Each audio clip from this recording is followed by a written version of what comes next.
Rate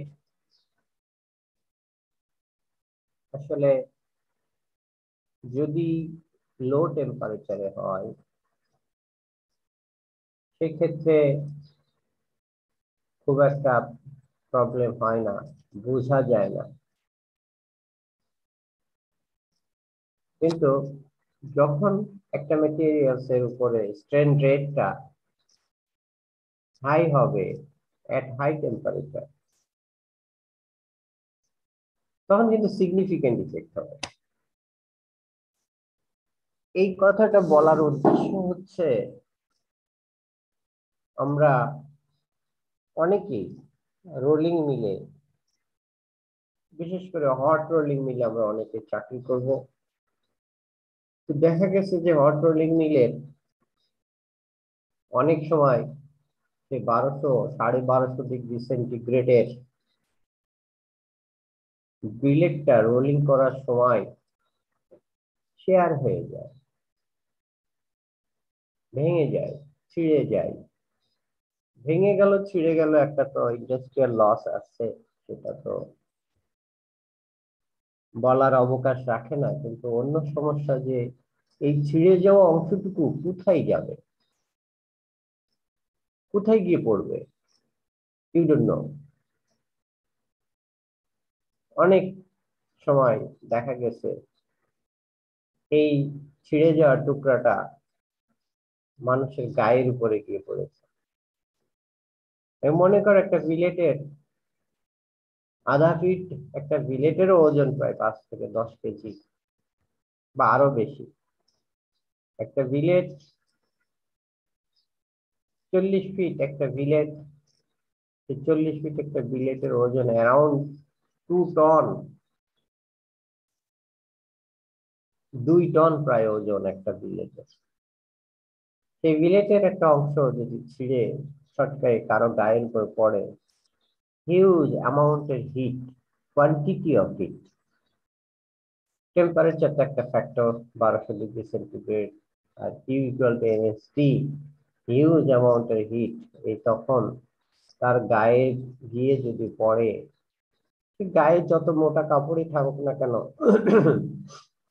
যত jacket coat protection থাকুক না কেন, আসলে তার জন্য অত্যন্ত একটা বিপজ্জনক একটা সিচুয়েশন তৈরি হয়। তো স্ট্রেন রেট বাড়াইলে আবার ইন্ডাস্ট্রিয়াল প্রোডাকশন রেট বেড়ে যায়, এটাও সত্যি। আবার অ্যাক্সিডেন্ট হওয়ার সম্ভাবনা থাকে। এই জন্য আমাদেরকে কিন্তু ব্যালেন্স করতে হবে। যদি একান্তই আমার হাই স্ট্রেন রেটে রোলিং করতে হয়, তাহলে তোমার কমন সেন্স অ্যাপ্লাই করে যে একটা রাফিং মিলে যখন রোলিং হচ্ছে, ডিফর্মেশন হচ্ছে, তখন সেফ লোকেশন কোথায়, কোন সাইডে, কোন দিকে খোলা আছে, যে দিক থেকে ওই বিলেটটা ভেঙে গেলে ছটকে পড়ে যেতে পারে, আউট হয়ে আসতে পারে, এই সমস্ত জায়গাগুলো একটু অ্যাভয়েড করে থাকতে হবে। সবসময় অ্যালার্ট থাকতে হবে। রোলিং মিলে গল্প করার সুযোগ নাই। রোলিং যখন চলতে থাকবে, বিশেষ করে হট রোলিং, অ্যাক্সিডেন্ট কিন্তু মোটামুটি অলমোস্ট সব অ্যাক্সিডেন্টই হট রোলিং মিলে হয়ে থাকে। তো পাশে দাঁড়িয়ে রোলিং হচ্ছে, পাশে দাঁড়িয়ে গল্প না করে সবসময় সিকিউরিটি গার্ডের মতো থাকতে হবে অ্যাক্সিডেন্ট এড়ানোর জন্য। আচ্ছা, বলছিলাম যে 0.4 টেম্পারেচার, মেল্টিং টেম্পারেচার 0.4 যখন হবে, তার নিচেই যদি হয়, স্ট্রেন রেটের ইফেক্টটা অত মানে অত বেশি না, মাইনর ইফেক্ট হয়। কিন্তু উপরে যদি হয়ে যায়, তখন এটা ইফেক্ট হয় সিরিয়াস, সিগনিফিকেন্ট ইনফ্লুয়েন্স। এখন প্রশ্ন হইতে পারে কেন? আমরা যখন হট রোলিং করি, তখন কিন্তু ওই মেটেরিয়ালসটা, যে বিলেট তুমি হট রোলিং করতেছো, সেই বিলেটের থেকে যে স্টিল রডটা তুমি বানাবা, সেই স্টিলের রডের ইল্ড স্ট্রেংথ অ্যারাউন্ড হয়তো 500 রুম টেম্পারেচারে তুমি পেয়ে যাবা।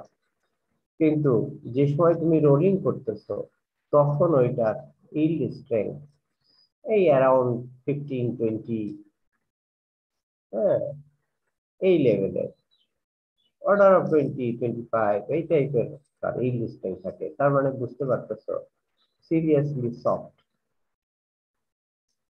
অত্যন্ত সফট। এখন এই যে soft material, number one. Number two হচ্ছে যখন একটা মেটেরিয়ালস এর উপরে তুমি হাই রেটে ডিফর্ম করবা, হাই রেটে মেটেরিয়ালটাকে ডিফর্ম করবা, সেই মেটেরিয়ালটা গ্রাজুয়ালি, এটা অ্যাডিবেটিক প্রসেস। তোমরা কোথায় পড়েছো অ্যাডিবেটিক প্রসেস? থার্মোডাইনামিক্স। থার্মোডাইনামিক্স কি আমাদের এমএমই তে না ইতেও এমএমই তো তেই স্যার, পড়ায়? কেমিস্ট্রি ফিজিক্সেও তো পড়ায়। আমাদের এমএমই এর আন্ডারেই পড়েছি, এমএমই 231। 2-3-1 ফিজিক্যাল প্রপার্টি, না না, থার্মোডাইনামিক্স অফ মেটেরিয়ালস টু এইটা। থ্রি ওয়ান অথবা 231ই স্যার বোধ হয়। আচ্ছা। হ্যাঁ আমরা পড়েছিলাম ফিজিক্সে। ফিজিক্সে আমাদের ওখানে অপটিক্স, তারপরে হিট, ম্যাগনেটিজম, এরকম ফিজিক্সের তিনটা পার্ট, তিনটা টিচার পড়াইতেন আমাদের। হিট পড়াইতেন এক স্যার, ম্যাডাম পড়াইতেন ম্যাগনেটিজম, আর অপটিক্স পড়াইতেন গিয়াসউদ্দিন স্যার। উনি কোন একটা ভিসি, কোন একটা ইউনিভার্সিটির ভিসি, অনেক সিনিয়র, অনেক মানে one of the best teacher. খুব ভালো পড়াইতেন। যাই হোক, আমরা ওখানে পড়েছিলাম আমাদের ডিপার্টমেন্টে। তখন তোমরা যে কোর্স গুলো পড়েছো এটা তো রিভিউ হয়েছে পরে, আমরা তো পড়েছি ওল্ড প্যাটার্নের কোর্স। তো যাই হোক, যখন এই অনলি 20 এমপিএ থাকে সেই হাই স্ট্রেন রেটে, যদি অ্যাডিবেটিক প্রসেস হয়, অ্যাডিবেটিক প্রসেস হচ্ছে বিকজ অফ দি ফর্মেশন, যে টেম্পারেচার ডেভেলপ করবে সেই temperature, most of the temperature will be retain inside the materials. তার মানে সেখান থেকে হিট লস হওয়ার সম্ভাবনা কম থাকবে। তাহলে যে ঘটনাটা ঘটবে, যে টেম্পারেচারের মেটেরিয়ালসটা তুমি রোলিং করছিলে সেই টেম্পারেচার যা ছিল, there is possibility to increase the temperature. তাই যদি হয়, টেম্পারেচার যদি বেড়ে যায়, তাহলে যে ঘটনাটা ঘটে সেটা হচ্ছে যে তার ইল্ড স্ট্রেংথ আরো কমে যায়। ইল্ড স্ট্রেংথ যদি কমে যায়, তাহলে তার এই যে টেনসাইল লোড, যে টেনসাইল লোডে একটা রড বেরিয়ে চলে যাচ্ছে সামনের দিকে, সে সিরিয়াস গতিতে সামনের দিকে এগিয়ে চলে যাচ্ছে, তার একটা মোমেন্টাম নিয়ে এসে চলে যাচ্ছে। এই মোমেন্টামটা যদি 20 এমপি এর বেশি হয়ে যায়, তাহলে কি হবে? ছিঁড়ে যাবে। তাহলে ছিঁড়ে যাবে, দেয়ার ইজ অ্যাক্সিডেন্ট হওয়ার সম্ভাবনা বেড়ে যাবে। কি বলা হচ্ছে? Strain rate, strain rate lower 0.4 টেম্পারেচারের নিচেই আসলে ইল্ড স্ট্রেংথ অনেক হাই থাকে। সেখানে স্ট্রেন রেটের কারণে যদি টেম্পারেচার ডেভেলপ হয় এবং সেই টেম্পারেচার ডেভেলপমেন্টের কারণে যদি তার কিছুটা ইল্ড স্ট্রেংথ কমে যায়, তাও কিন্তু এই ধরনের যে মোমেন্টাম, রড যে মোমেন্টাম নিয়ে সামনে এগিয়ে চলে যাবে, that momentum tensile load is very very lower, very very low compared to the yield strength of the material below 0.4 tm. tm বলতে melting temperature in Kelvin.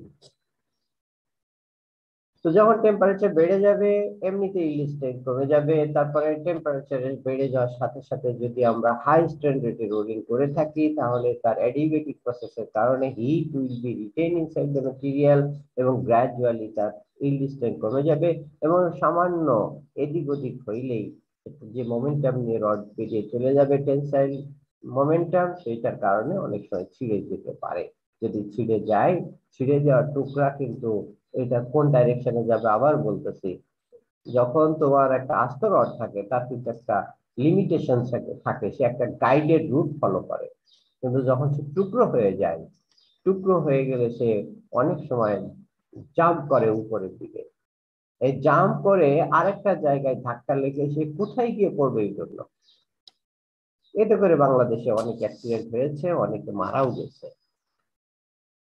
এই জন্য তোমাদের এই ব্যাপারগুলোতে একটু খেয়াল রাখতে হবে যে হাই স্ট্যান্ডার্ড বিশেষ করে যারা রোলিং মিলে কাজ করবা, হাই স্ট্যান্ডার্ডে যখন কাজ করবা, বাংলাদেশে হাইয়েস্ট স্ট্যান্ডার্ডে রোলিং করে একেএস, সবচেয়ে হাই রেটে রোলিং হয় একেএস, তাদের প্রায় 18 মিটার পার সেকেন্ড, তার মানে 3×18=54, প্রায় অ্যারাউন্ড 60 ফিট রড তৈরি হয় পার সেকেন্ডে। Very very high rate, this is the highest rate in Bangladesh. যাই হোক, এই সমস্ত অনেক সিকিউরিটি সিস্টেম আছে, তারপরেও কেয়ারফুল হবা যদি এই ধরনের পরিস্থিতি আসে কারো জীবনে আর কি। এবার আসো material strain rate sensitivity, that is another জিনিস। প্রথমে আসো স্ট্রেন কারে বলে আমরা শিখেছি, স্ট্রেন রেট কারে বলে সেটা আমরা শিখেছি। এখন আসতেছে আরেকটা parameter, what is strain rate sensitivity factor. Strain rate sensitivity এটা হচ্ছে এমন একটা জিনিস যে স্যার, হ্যাঁ বলো। আপনি কি স্লাইড চেঞ্জ করেছেন? করেছি। স্যার, আপনি কি 5 নাম্বার পেজে আছেন? আমি 5 নাম্বার পাঁচে পেজ আছি। দেখতে পাচ্ছি। এখন কি 6 গেছে? না স্যার, স্যার 5-এ 5-এ আটকে দেখতে আছে। পাচ্ছি। স্যার পাঁচে 5-এই নেই। আছে। আমি চেঞ্জ করি নাই, 5-এই আছি, বাট চেঞ্জ হচ্ছে না। 6 দিলাম, চেঞ্জ হচ্ছে না। না স্যার, একটাই দেখতে পাচ্ছি আমরা। এটা এটা সব একই জায়গায়। জি স্যার, 5-ই আছে। কি হলো, ওই যে বললাম না প্রবলেম হচ্ছে, কিসের প্রবলেম আমি বুঝতেছি না।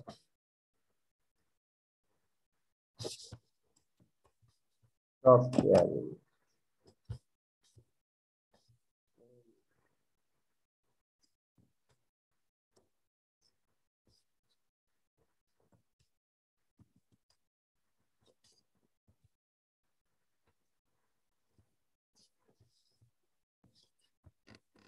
চেঞ্জ হয়। জি স্যার, জি এখন স্যার। চেঞ্জ দেখতে পাচ্ছি।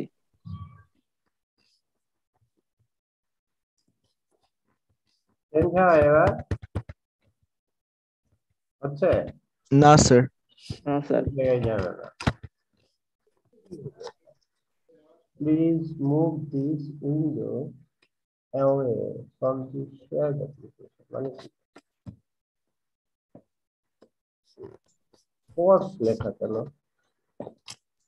স্যার শেয়ার এর সময় ফুল স্ক্রিন শেয়ার করলে মাঝে মাঝে ওয়ার্ক করে। ফুল স্ক্রিন শেয়ার, এখানে লেখা আছে your screen sharing is paused, মানে কি কোথায় কি পজ করলাম আমি? এই তো পজ করি না। রিজিউম শেয়ার,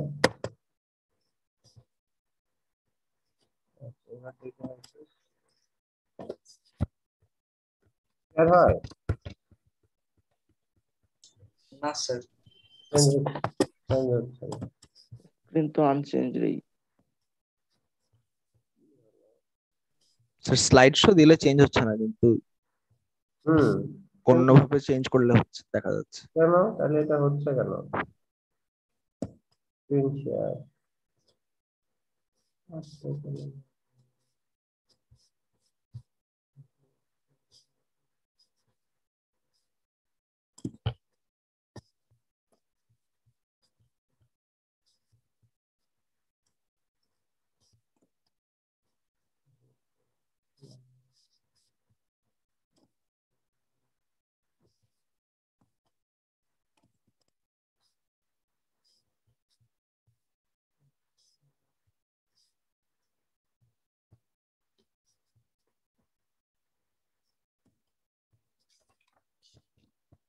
চেঞ্জ হয়।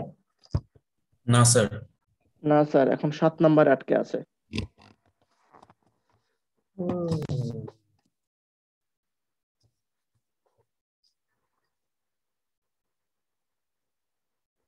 এখন স্যার আবার 3 নাম্বারে চলে গেছে।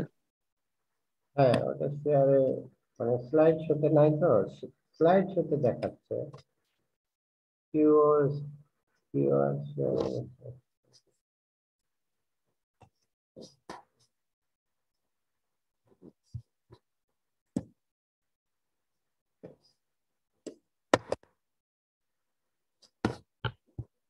জিনিসটা আসছে না।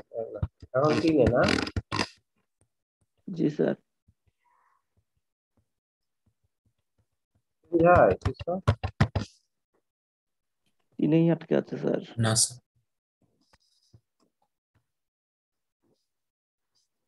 এখন স্যার আবার 4-এ এসেছে। হ্যাঁ, 4-এ ওটা।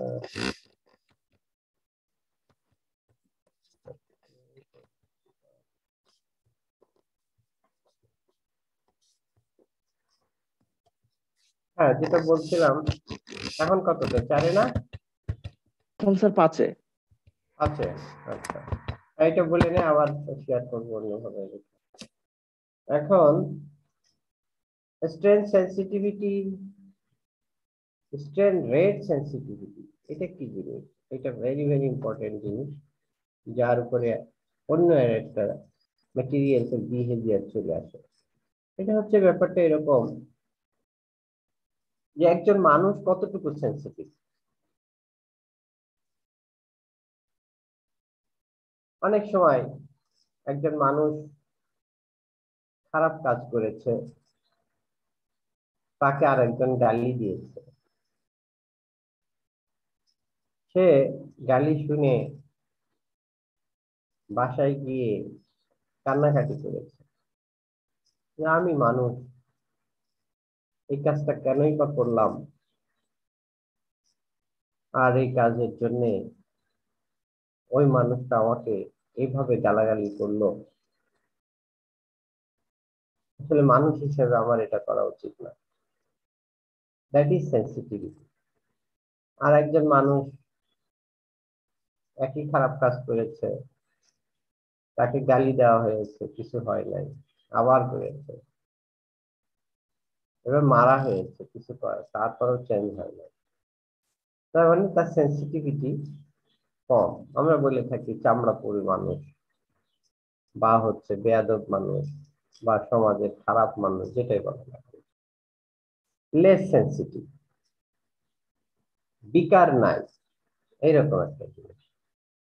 মেটেরিয়ালস এর উপরে যখন লোড পড়ে,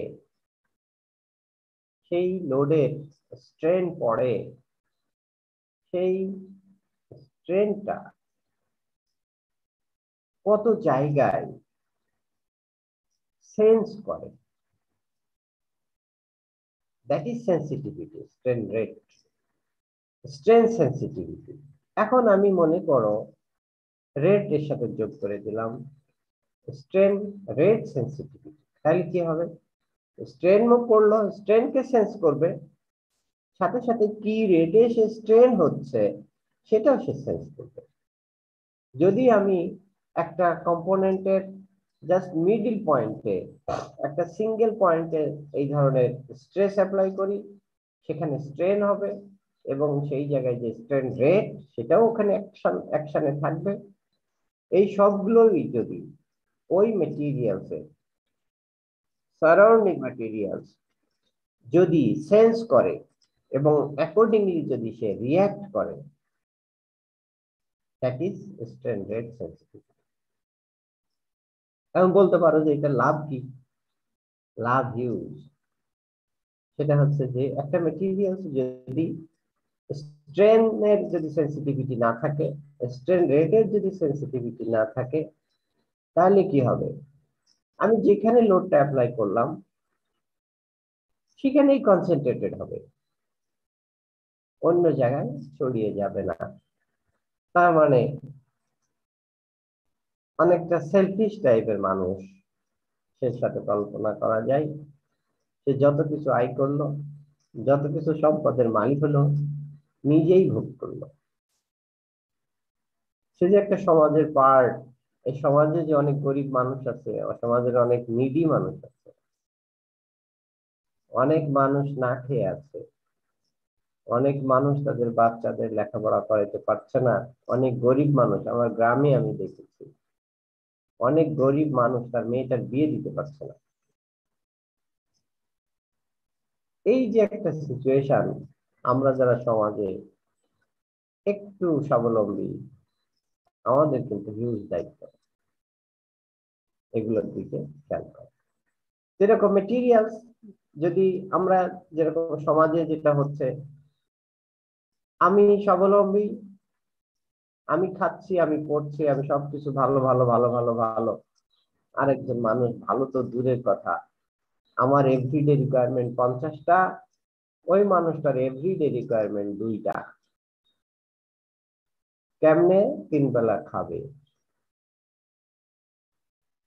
এই কেমনে নিজের ওষুধটুকু কিনবে, এই যে 2টা রিকোয়ারমেন্ট। আমার রিকোয়ারমেন্ট কিন্তু অনেক, 3 বেলা খাওয়া তো রিকোয়ারমেন্ট আছে, ভালো জামা কাপড়ের রিকোয়ারমেন্ট আছে, ভালো গাড়ির রিকোয়ারমেন্ট আছে, ভালো বাড়ির রিকোয়ারমেন্ট আছে, lots lots lots of requirement. তার কিন্তু 2টা রিকোয়ারমেন্ট সে ফুলফিল করতে পারছে না। এইটা যেমন একটা সমাজে আনহেলদি সিচুয়েশন তৈরি করে, তাতে করে যেটা হয় গরিবের সাথে এই যে আমরা ধনী মানুষ বা স্বাবলম্বী মানুষের একটা ব্যবধান তৈরি হয়, এবং এই ব্যবধানের কারণে ক্র্যাকিং হয়ে যায়, সমাজ ক্র্যাক সমাজ হয়ে যায়। হ্যাঁ, সমাজে হারমোনি নষ্ট হয়ে যায়। ও লোক তো অনেক ধনী মানুষ, সে আমার জন্য কি করেছে, ওনার ওনার কথা শুনেই ছিলাম, ওনার দিকে তাকিয়েই ছিলাম, ওনার কাছে গিয়েই ছিলাম, লটস অফ কমপ্লেইন। মেটেরিয়ালসের ভিতরে ব্যাপার। যদি সেন্সিটিভিটি কম থাকে তাহলে যে জায়গায় লোড পড়বে, এই জায়গায় আমি উল্টো বলছি, যেখানে লোড পড়বে সে কিন্তু বিপদে আছে, সারাউন্ডিং মেটেরিয়ালস কিন্তু এগিয়ে আসবে না যদি সেন্সিটিভিটি না থাকে। তাহলে কি হবে, এই যে এগিয়ে আসা আর না আসার ভিতরে পার্থক্য আছে। যদি এগিয়ে আসে তাহলে লোডটা সবাই শেয়ার করে নিবে। একটা জায়গায় তোমরা জানো যে একটা জায়গায় যখন লোড পড়ে, স্ট্রেন শুরু হয় কিন্তু ইল্ড পয়েন্ট থেকে, নেকিং কিন্তু হয় অনেক পরে, নেকিং এর জন্য সময় দেয়। এখন ইল্ডের পর থেকে যদি আমি লোড কন্টিনিউ করি এবং সেই লোডটা যদি সারাউন্ডিং মেটেরিয়াল শেয়ার করে নেয়, তাহলে আমরা একটা জায়গায় এসে বলতে পারি যে কোনো জায়গায় নেকিং হবে না। আপাতত ওই লোডিং কন্ডিশনে কোনো জায়গায় নেকিং হবে না। আর যদি এমন হয় সেন্সিটিভিটি ইজ ভেরি লো, যে জায়গায় লোড পড়লো সেখানেই কনসেন্ট্রেটেড থাকলো, তাহলে স্ট্রেস কনসেন্ট্রেশনের কারণে ওই জায়গায় নেকিং হয়ে যাবে, ওই জায়গায় ক্র্যাকিং হয়ে যাবে এবং সে ভেঙে যাবে। যদিও ভাঙনটা একজন, আমাকে দিয়ে তো সমাজ তৈরি না, একজন গরিব মানুষকে দিয়েও কিন্তু সমাজ তৈরি না। একটা গরিব মানুষের কারণে যদি সমাজে ক্র্যাকিং হয়, সেই সেই ক্র্যাকের দায়িত্বও কিন্তু আমার ঘাড়ে আলটিমেটলি চলে আসে। যদিও আমরা মনে করি যে এটা আমার ঘাড়ে আসছে না, আমার দায়িত্ব না, কিন্তু আসলে কিন্তু ঘাড়ে চলে যায়। যেমন স্যাম্পলের কথা, নেকিং কিন্তু যে জায়গায় স্ট্রেস পড়েছিল, বেশি বেশি পড়েছিল, কেউ শেয়ার করার জন্য এগিয়ে আসে নাই, সেখানেই ক্র্যাকিং হয়েছে। কিন্তু ক্র্যাকটা কি সেই জায়গায় সারা জীবন থাকবে? কি মনে হয়, লোড যদি কন্টিনিউ করি সেই জায়গায় কি ক্র্যাক থাকবে, না এটা স্প্রেড করবে, ছড়িয়ে যাবে? ছড়িয়ে যাবে। তাহলে কি এবার যে লোকটা আমার দায়িত্ব না, ইনার্ট হয়ে বসেছিল, কারো সুখ সুখ দুঃখ শেয়ার করে নাই, সেই লোকটা এখন ধরাশায়ী হবে কিনা? গরিব তো মরেই গেছে, করোনা যখন ছড়িয়ে গেল অনেক অনেক গরিব মানুষ মরে গেছে, ঠিক আছে, ধনী মানুষ মরে নাই, অনেক ধনী মানুষও মরে গেছে। এই যে সমাজের দ্যাট ইজ ক্র্যাকিং তৈরি হয়ে যাবে। যদি সেন্সিটিভিটি বেশি থাকে তাহলে ক্র্যাকিং হবে, but you have to increase the load gradually, যেটা আমরা চ্যাপ্টার 1-এ পড়েছি। যে ধরনের মেটেরিয়ালসই হোক না কেন, সেটা rigid material, elastic material, elastic plastic material, does not matter, if you continue the load then there is some point where that materials, any materials will be failed. তাহলে আমরা সাময়িকভাবে বলতে পারি, একটা রেঞ্জের ভিতরে বলতে পারি, স্ট্রেন রেঞ্জ সেন্সিটিভিটি যদি কোনো মেটেরিয়ালস এর বেটার থাকে তাহলে সে ওই তাৎক্ষণিকভাবে ওই মেটেরিয়ালস এর ভিতরে নেকিং না হয়ে সমস্ত স্ট্রেস গুলো whole cross section surrounding materials এর ভিতরে শেয়ার্ড হয়ে যাবে। যত শেয়ারিং হয়ে যাবে তত নেকিং এর সম্ভাবনা কমে যাবে এবং তত ইউনিফর্ম ডিফর্মেশন হবে। This is the precondition to be super plastic material. যদি এই এম ভ্যালু হচ্ছে স্ট্রেন রেট সেন্সিটিভিটি ফ্যাক্টর, এই এম ভ্যালুটা যদি 0.5 এর চেয়ে বেশি হয় তখনই একটা ম্যাটেরিয়ালস আর স্বাভাবিক ম্যাটেরিয়ালস থাকে না, সে স্বাভাবিক ম্যাটেরিয়ালস থেকে ট্রান্সফার হয়ে তার গ্রেড চেঞ্জ হয়ে যায়। গ্রেড চেঞ্জ হয়ে সে সুপার প্লাস্টিক ম্যাটেরিয়ালস এর জন্য চলে যায়। ব্যাপারটা এরকম, তোমরা হয়তো পত্র পত্রিকা দেখে থাকবা, গত বছরে বাংলাদেশের কোটিপতির সংখ্যা বাড়ছে অ্যারাউন্ড 13,000। 13,000 নতুন কোটিপতি হয়েছে বাংলাদেশে, রেকর্ড সংখ্যক। এবং এদের ভিতরে অনেক ছাত্র নেতা আছে, তারাও কোটিপতি হয়েছে এবং সবার লিস্ট পত্র পত্রিকায় এটা হচ্ছে পাবলিশ হয়ে গেছে কোটিপতি। কিন্তু গত বছরে, আগের বছরে তারা কিন্তু কোটিপতি ছিল না। কেউ ছিল 99 লাখ টাকা মানুষ, লাখ টাকার মালিক, কেউ ছিল 50 লাখ টাকার মালিক, সে কিন্তু কোটিপতি না। সময়ের সাথে সে আসলে কোটিপতি হয়ে গেল। একই জিনিস, একইভাবে কোটিপতি হওয়ার জন্য যেমন একটা ক্রিটিক্যাল ভ্যালু 1 crore ক্রস করতে হয়, একইভাবে সুপার প্লাস্টিক হওয়ার জন্য মেটেরিয়ালসকে তার এই এম ভ্যালুটা 0.5 ক্রস করতে হয়। যখন 0.5 ক্রস করে যাবে তখন সেই মেটেরিয়ালসটা সুপার প্লাস্টিক হয়ে যাবে। এই সুপার প্লাস্টিক কি জিনিস আমরা আমাদের চ্যাপ্টার আছে, আমরা পড়বো।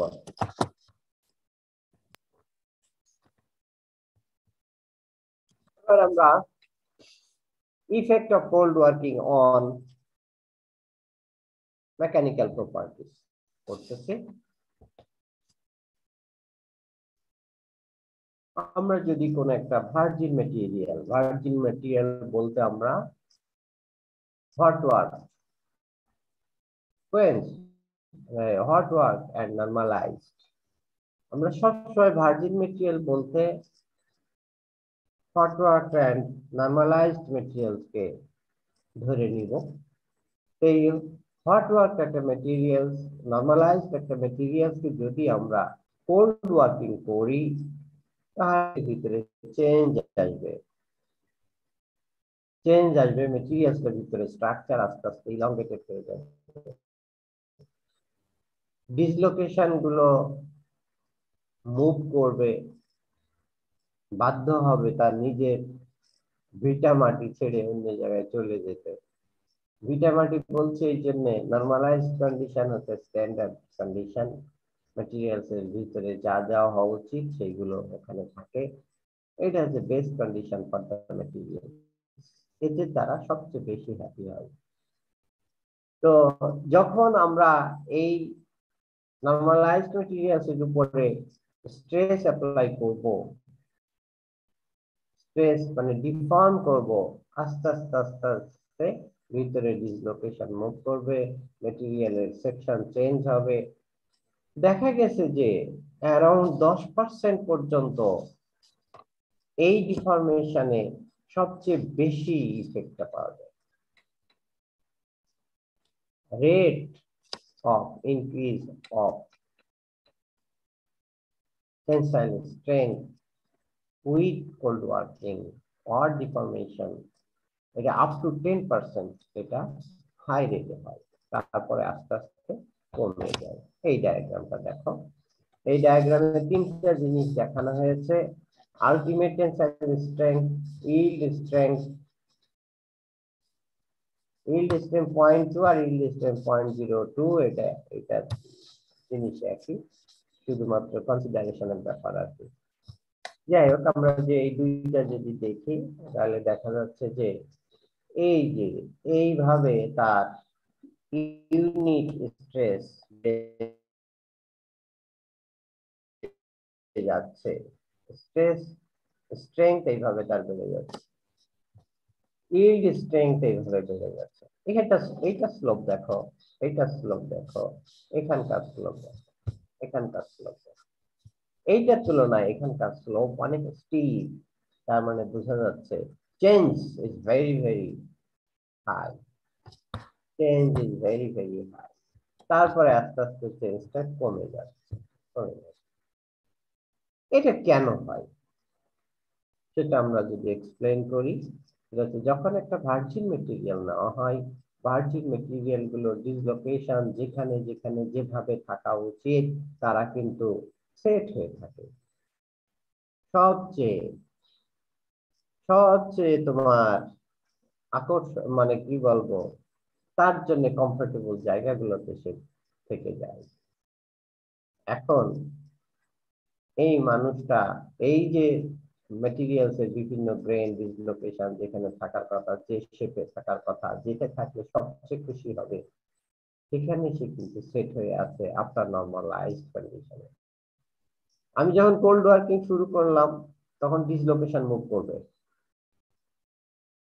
ডিসলোকেশন মুভ করবে, গ্রেন লম্বা হওয়া শুরু করবে।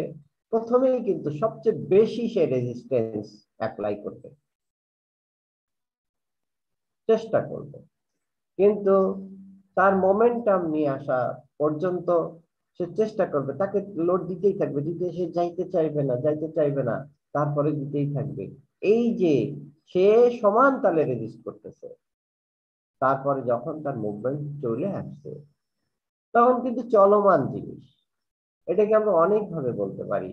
এই যে একটা ভার্জিন মেটেরিয়ালস কে আমরা যেমন কোল্ড ওয়ার্কিং করতেছি, একইভাবে যদি আমরা একজন মানুষকে তার ঘর থেকে পুলিশ এসে ধরে নিয়ে যায়, ধরে নিয়ে যাওয়ার সময় কেমন পরিস্থিতি তৈরি হয়, মায়ে কান্দে, বাপে কান্দে, ভাইয়ে কান্দে, সন্তানেরা কান্দে, একটা অন্যরকম পরিবেশ তৈরি হয় ওই জায়গায়।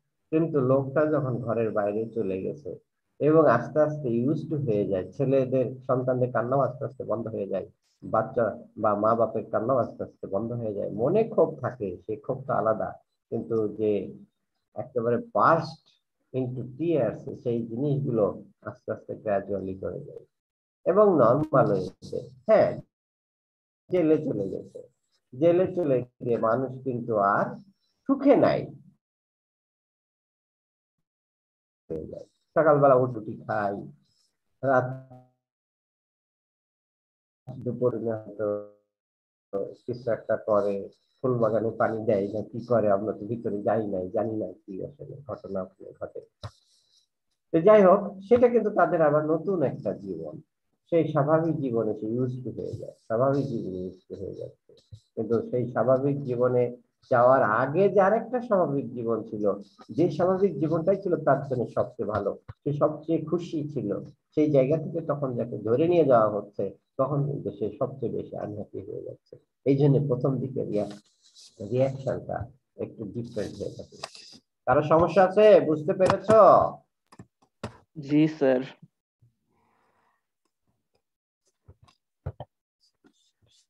ম্যাটেরিয়ালসের বিহেভিয়ার মানুষের বিহেভিয়ার একই রকমের, শুধু তোমার একটু বুঝতে হবে।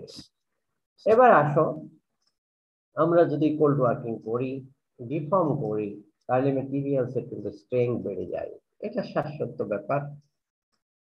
এই যে বেড়ে যাওয়াটা কতটুকু বাড়বে, কিভাবে বাড়বে, সেই ফর্মুলাটা একজন সায়েন্টিস্ট এটা এমপিরিক্যাল একটা ফর্মুলার মাধ্যমে উনি জানিয়েছেন।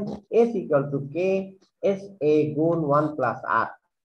S হচ্ছে স্ট্রেংথ, টেনসাইল আর কম্প্রেসিভ হইতে পারে, আলটিমেট অর ইল্ড স্ট্রেংথ হইতে পারে।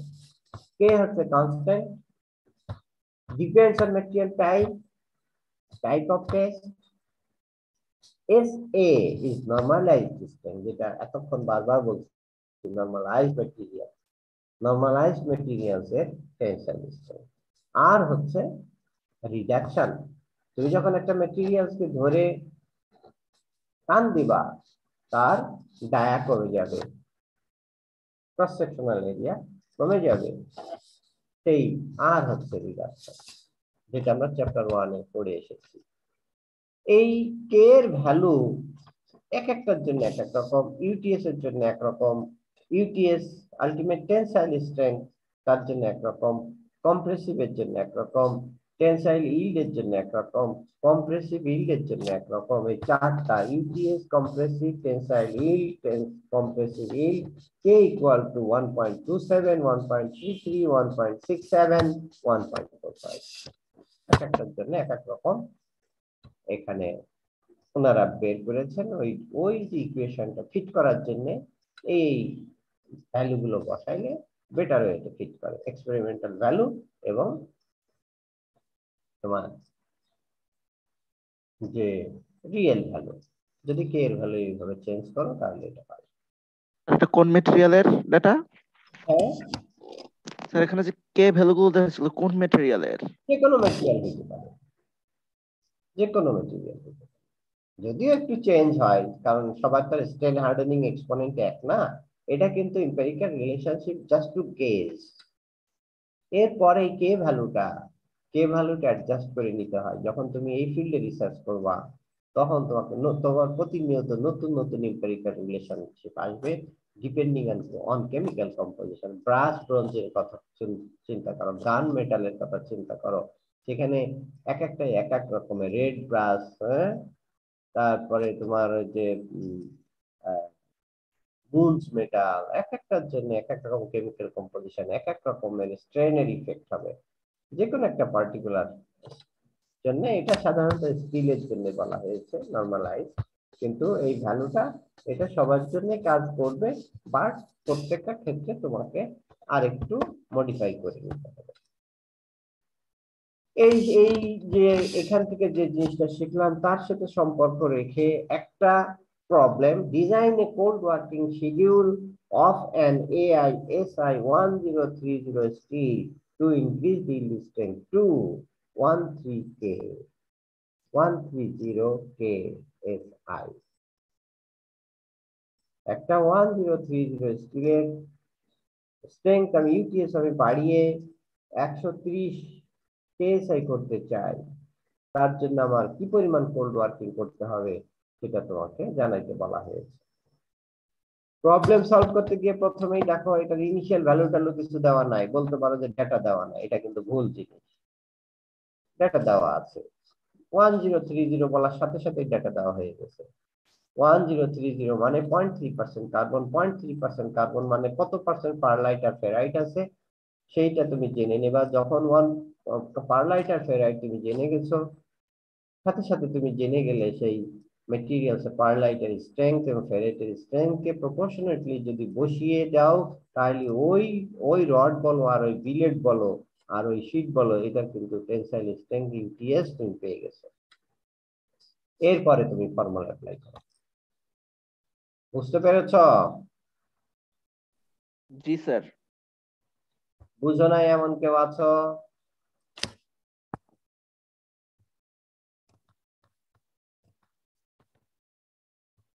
নাই?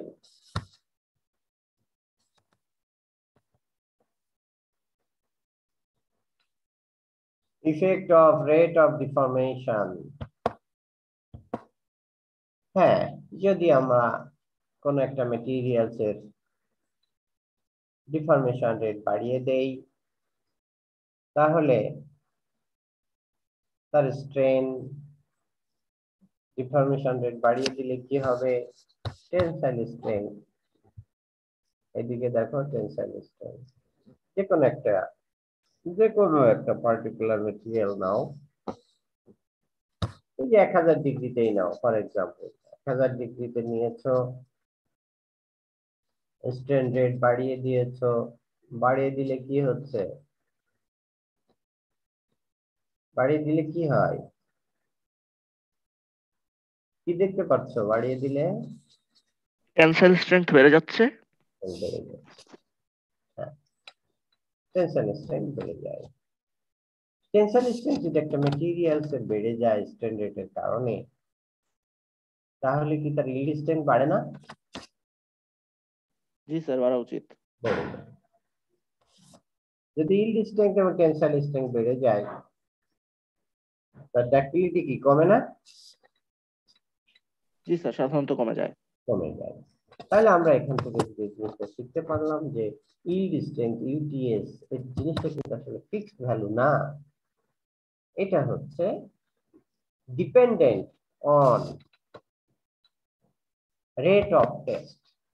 এই জন্য তোমরা যারা রিসার্চ করবা, টেনসাইল টেস্টের রিসার্চ করবা, তোমাদের রিসার্চের ভিতরে যদি কারো টেনসাইল টেস্ট করার প্রয়োজন হয়, টেনসাইল টেস্টের ডেটার প্রয়োজন হয়, তাহলে প্রথমেই তোমাদের কাজ হবে যে এই হারুন এবং লিটনের হেল্প তো নিবা, সবাই নাও, এটা সমস্যা না, গিয়ে প্রথমেই জিজ্ঞেস করে নিবা, ভাই এখানে কোন স্ট্যান্ড রেটে লোডিং হচ্ছে।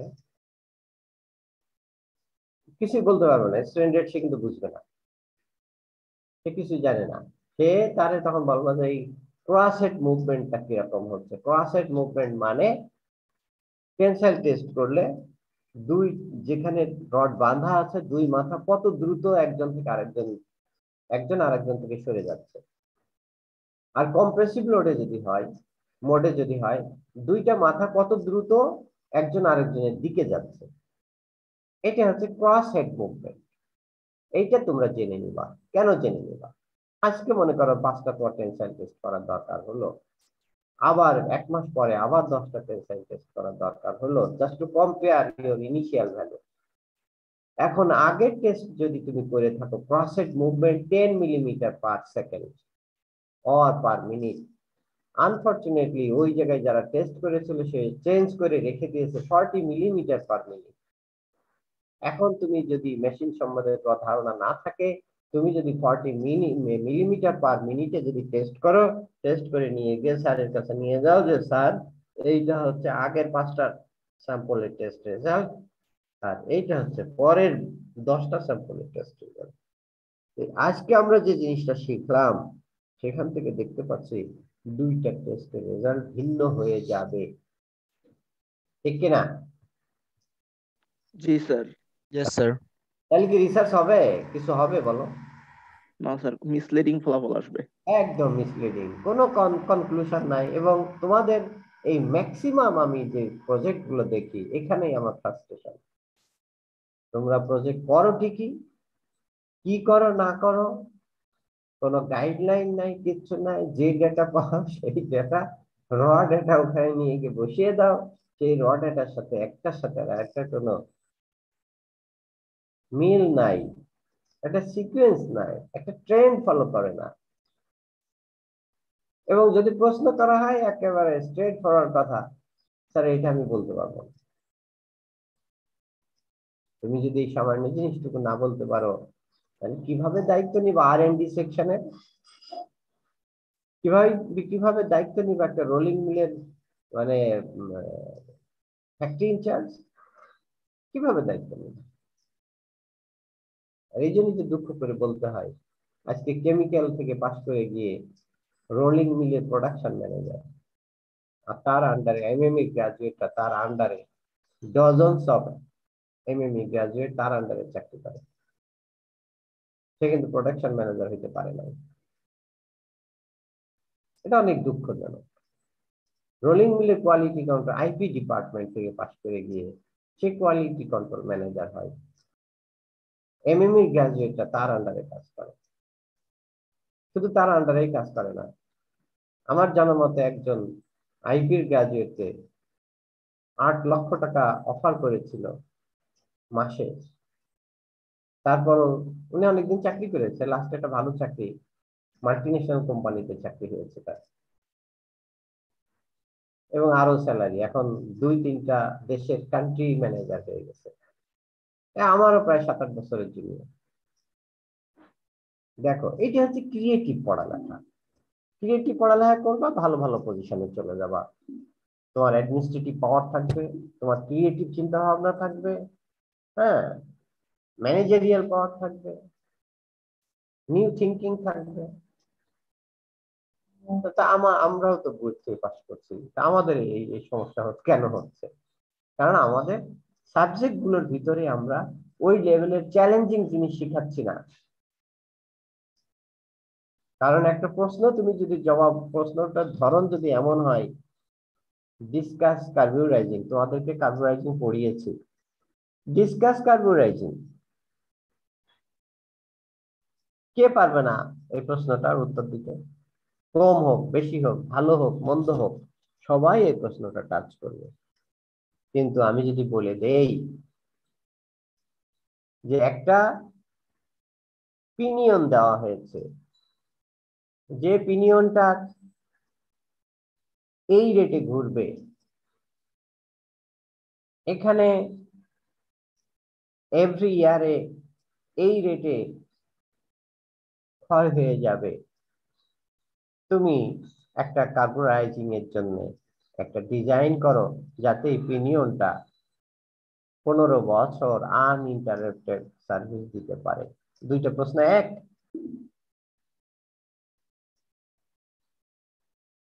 কি মনে হয়? না স্যার, সেকেন্ড কোশ্চেনের জন্য আমাদের অনেকগুলো ডেটা লাগবে, অনেকগুলো that is creative, that is challenging. কিন্তু আনফরচুনেটলি তোমরা ম্যাক্সিমাম সাবজেক্টের প্রশ্নের উত্তর দিতেছো discuss that, describe that, explain that, write short note on that, what is this, what is that, compare and contrast this and that. এইটাতে কোনো engineering নাই ভাই। আর তোমাদেরকে গড়ে তুলতে হবে এই প্রশ্নের, প্রথমে তোমাদের গড়ে তোলার উপায় হচ্ছে, আগে হচ্ছে একটা কোর্স কন্টেন্টের সুন্দর একটা আউটলাইন তোমাদের হাতে ধরিয়ে দিতে হবে। সেই কোর্স কন্টেন্টটা যখন তুমি হাতে পেয়ে গেলে, যাওয়ার পরে তোমাকে যে পড়ানো হচ্ছে সেই পড়ানোটার জ্ঞান কোন কোন জায়গায় কিভাবে কাজে লাগানো যায়, পড়ানোর সাথে সাথে এটা চলে আসতে হবে। যখনই চলে আসবে তখন তুমি মাঝে মাঝে ইন্ডাস্ট্রিতে চলে যাবা, তোর অন্তর ওখানে চলে যাবে, মন ওখানে চলে যাবে। সেই জায়গায় কি কি চ্যালেঞ্জ, সেটা এখানকার এই পড়ালেখা দিয়ে কিভাবে কোপ করবা, ওই রকম একটা অবস্থা তৈরি হবে তোমার ভিতরে। তারপরে পড়ানো তো গেল, এরপরে আসবে কি? এরপরে আসবে তোমাকে চ্যালেঞ্জের ভিতরে ফেলে দেওয়া, ক্রিয়েটিভ করা। হ্যাঁ, এই ধরনের প্রশ্নের উত্তর দিতে হলে 5টা জিনিসের এখানে কম্বিনেশন লাগবে।